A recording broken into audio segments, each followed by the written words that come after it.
எங்கள் அம்மா எனக்கு என்ன யார் என்ன பண்ணாலும் சரி, எங்கள் அண்ணனுக்கு எல்லாம் ஒரு முட்டை வைப்பாங்க, எனக்கு மட்டும் ஒரு 3 முட்டை எடுத்து வச்சிருவாங்க. மறைச்சி வைப்பாங்க, சோத்துல மறைச்சி வைக்கிற மாதிரி எனக்கு எடுத்து வச்சிருவாங்க. அந்த மாதிரி எக்ஸ்ட்ரா எங்கள் அம்மா என்னை ஊட்டி ஊட்டி வளர்ப்பாங்க. இந்தியா பண்ணாதான் எனக்கு ரயில்வேல வேலைன்றாங்க. சரி என்ன பண்ணலாம், சரி ரொம்ப செலவு இருக்குது. அந்த டைமில் இவனுக்கு ஒரு குவான்சியஸ்ன்னு சொல்லி ஒரு சாஃப்ட்வேர் கம்பெனி, அதுலேருந்து என்ன வராரு, செலக்ட் ஆகி யூஎஸ் வந்து ஒரு 3 மந்த். எனக்கா தலைகால் புரியல. ஐயோ எங்கள் அண்ணன் யூஎஸ் போயிட்டான், அவன் யூஎஸ் சப்ளிமெண்ட்டை தானே சாப்பிட்றான், என்ன பண்ணலான்னு சொல்லிட்டு எங்கள் அண்ணனுக்கு ஃபோன் அடிக்கிறேன். டேய் நீ கவலையே படாத, நான் வாங்குற சம்பளம் 1.5 லட்ச ரூபா சேர்த்து வச்சிருக்கேன், 1.5 லட்ச ரூபாய்க்கு உங்களுக்கு தாண்டா வாங்கிட்டு வரேன். என்னோட கரியரில் பயங்கர கஷ்டங்கள், கடன் வாங்குறேன், கடன் தொல்லையில் 2007 வந்து கடன்காரனை பார்த்து ஒளிகிறேன். ஏன்னா பாடி பில்டிங் பண்ண வீட்லேயும் காசு இல்லை.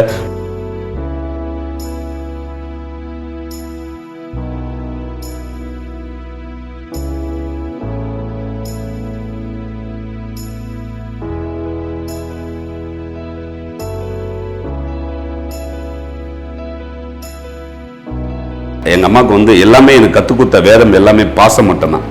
அதுக்கேற்ற மாதிரி தான் எங்கள் அம்மாவுடைய நேம் வேதம்மாள் அப்படின்னு சொல்லிட்டு. எங்கள் அம்மா எனக்கு என்ன யார் என்ன பண்ணாலும் சரி, எங்கள் அண்ணனுக்கு எல்லாம் ஒரு முட்டை வைப்பாங்க, எனக்கு மட்டும் ஒரு 3 முட்டை எடுத்து வச்சிருவாங்க.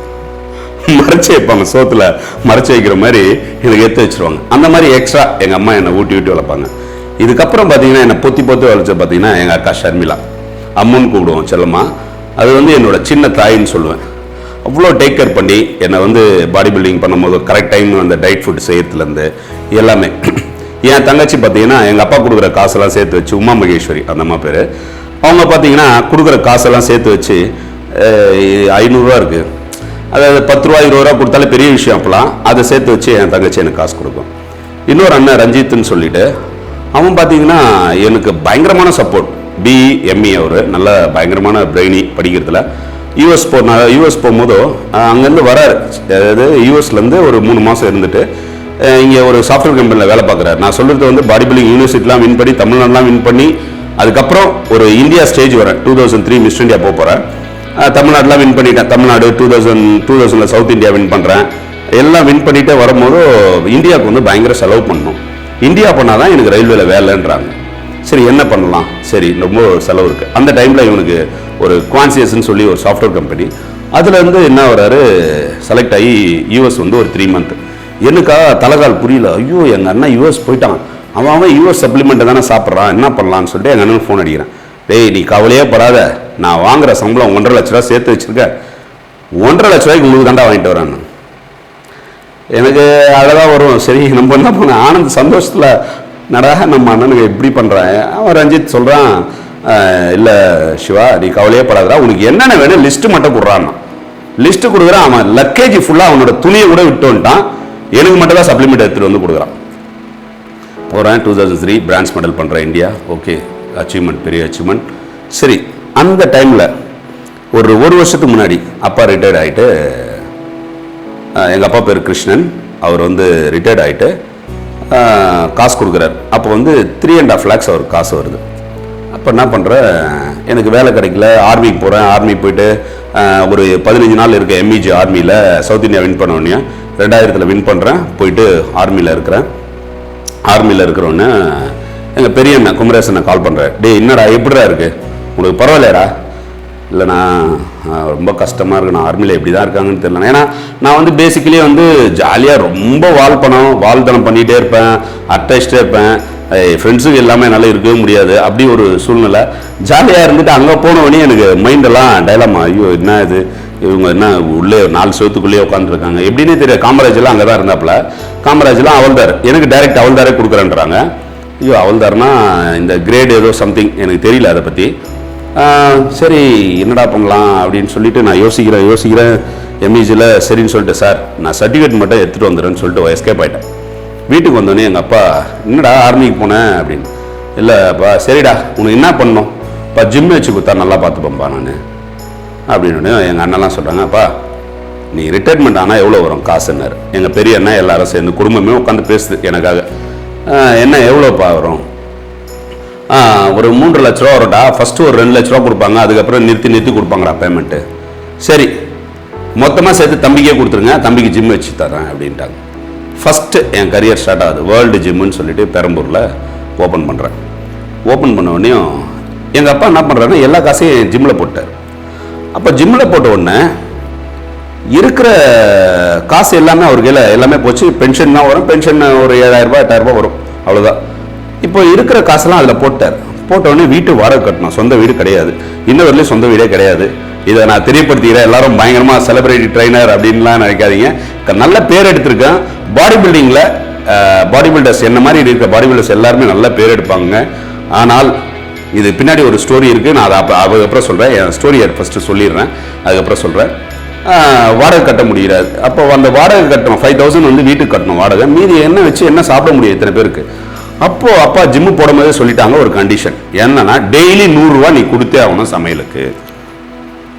இதை வச்சு தான் வீட்டில் சாப்பிட முடியும். 100 ரூபா கொடுக்கலன்னா நீ வீட்டில் அடுப்பு எரியாது, அவ்வளோதான். கிருஷ்ணால் வாங்கவே காசு இருக்காது, கேஸ்லாம் கிடையாது. அப்போ கிருஷ்ணால் வாங்கவே காசு இருக்காது. சரின்னு சொல்லிட்டு நான் என்ன பண்ணுறேன், டெய்லி 100 ரூபா எப்படியாவது ஏதாவது ஒரு ஃபீஸ் வரும், எடுத்துகிட்டு வந்து கொடுத்துருவேன். ஒரு நாள் மிஸ் ஆனால் வீட்டில் பெரிய சண்டை. உன்னை நம்பி போட்டேனடா அப்படின்னு சொல்லுவார் அப்பா. சரி, அவரோட கஷ்டம், நான் எதுவுமே தப்பாக நினைக்க மாட்டேன். எங்கள் அப்பாவுடைய கஷ்டம், என்னை நம்பி போட்டு கொடுத்துட்டாரு, நான் என்ன பண்ணுறது அப்படின்னு சொல்லிட்டு சரி இப்படியே போயிட்டு இருந்தபோது ஆர்மிக்கு போனால் அங்கே இது வீட்டுக்கு விட்டு வெளியே வந்தேன். ஜிம்முக்கு போட்டோம். ஜிம்முக்கு போட்டு இப்படி ஒரு கரியர் போயிட்டே இருக்குது. 2003 ஈஸ்டர்ன் ரயில்வே வேலை டைரெக்டாக கூப்பிட்றாங்க. என்ன இந்தியா வின் பண்ண உடனே டைரெக்டாக என்னை வந்து கூப்பிட்றாங்க. வாங்க கிளாஸ் 3 என்னப்பா முடிச்சுக்கிற, டிகிரி முடிச்சிட்டேன், தேரே காலேஜில் படிச்சு முடிச்சிட்டேன், டிகிரி முடிச்சிட்டேன், உனக்கு டைரெக்டாக இது இப்போ கிளாஸ் 3 டிடிஆர்ன்ட்டாங்க. ஏன்னா அது என்ன பண்ணுறது, ஜிம்மு போட்டால் டெய்லி 100 ரூபா கொடுக்கணும். வீட்டுக்கு வந்தோடனே அம்மா இந்த மாதிரி அப்பாயின்மெண்ட் கொடுக்குறேன்றாங்க. எங்கள் அண்ணெல்லாம் சொல்கிறாங்க, டேய் நீ போயிடுறா, தயவுசெய்து போயிடுறா, எப்படியா பார்த்துக்குறோம் அப்படின்ற. எங்கள் அப்பாவும் அம்மாவும் என்கிட்ட பேசல சொல்கிறாங்க, என்னப்பா உன்னை நம்பி இத்தனை லட்சம் விற்று கொடுத்துட்டு போ.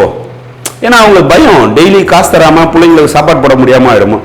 இப்படியே ஒரு 2 days போயிட்டு 3ஆவது நாள் எல்லாரும் ஃபேமிலியெல்லாம் டிசிஷன் எடுத்து நீ போடா ரயில்வேக்கு போடா அப்படின்னு. எல்லாருக்கும் தெரியும், ரயில்வே பாடி பில்டர்ஸ் எல்லாருக்குமே தெரியும். ஆல் ஓவர் இந்தியன் ரயில்வேஸில் வந்து கொல்கட்டா ரயில்வே தான் சம்பளம் அதிகம்னு நினைக்கிறேன், எனக்கு கேள்விப்பட்டேன் நான் ஆக்சுவலி. அப்போது எனக்கு என்ன பண்ணுறதுன்னு தெரியல. அப்பாயின்மெண்ட்டு டைரெக்டாக கூப்பிட்டு கொடுக்குறாங்க, பா நீ கன்ஃபார்ம் அப்படின்றாங்க. ஸ்டேஜை விட்டு இறங்கும் போதே 2003 ஸ்டேஜை விட்டு இறங்கும் போது நீ கன்ஃபார்ம் அப்படின்றாங்க. சரி ஓகே.